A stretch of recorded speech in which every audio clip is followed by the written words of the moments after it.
Kidlat News Updates.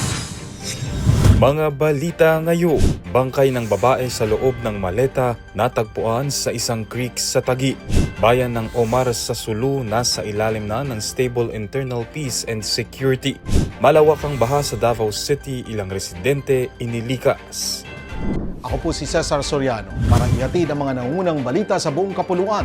Ngayon, Sensitibong balita, isang babae na umano'y asset ng mga pulis, natagpo ang patay at nakasilid sa loob ng isang maleta na bumara sa isang creek sa Purok 5, Barangay Tanyag, Taguig City nitong Hulyo 24. Ayon sa Taguig City Police, posibleng inanod ang maleta mula sa Laguna de Bay dulot ng malakas na ulan at pagbaha noong kasagsagan ng bagyo.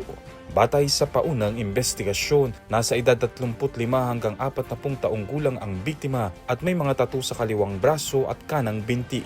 Dinala na ang labi sa punerarya para sa autopsy habang patuloy na inaalam ng mga otoridad ang pagkakakilanlan ng biktima at ang nasa likod ng krimen.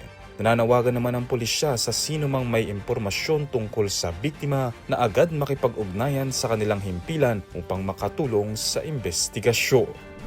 Opisyal nang idineklara ang bayan ng Omar sa Sulu bilang nasa ilalim ng Stable Internal Peace and Security o SIPS condition sa isang seremonyang ginanap noong Hulyo 24 sa Barangay Lahing-Lahi. Ayon sa lokal na pamahalaan at mga ahensyang pangseguridad, sumasalamin ang deklarasyon sa matatag na kapayapaan at kaayusan sa bayan, bunga ng pagtutulungan ng lokal na pamahalaan, Armed Forces of the Philippines, Philippine National Police at iba pang sektor ng komunidad.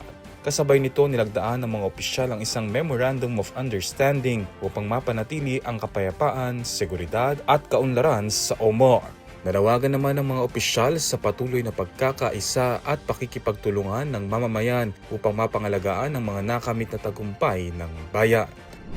Tumambad sa ilang bahagi ng Davao City ang malaking pinsalang iniwan ng malawakang pagbaha na dulot ng malakas at tuloy-tuloy na pag-ulang dala ng habagat at pinalakas pa ng severe tropical storm Quiapo. Kabilang sa mga apektadong lugar ang Bangkal, Talomo, Tugbok at ilang komunidad sa Matina kung saan maraming residente ang natrap sa bubungan dahil sa mabilis na pagragasa ng baha na umabot pa sa lampas tao ang taas. Agad namang nagsagawa ng rescue operations ang lokal na pamahalaan, iba't ibang ahensya gaya ng Coast Guard District Southeastern Mindanao at iba pang volunteers. Ayon sa ilang mga residente, ang nasabing pagbaha ay mas matindi pa sa naranasan nila noong 2019. Agad namang humupa ang baha sa maraming lugar at agad na sinimulan ng mga residente at lokal na pamahalaan ang paglilinis ng mga putik, basura, mga nagsitumbahang puno, gayon din ang pagsalba sa ilang mga nalubog na gamit at sasakyan. Ilang pamilyang naapektuhan ng pagbaha ang pansamantalang nanunuluyan sa mga evacuation center. Para sa Kidlat News Channel, ako si Renzo Lenon, nag-uulat. ako po si Cesar Soriano kasama nyo sa bawat pagbuto ng balita.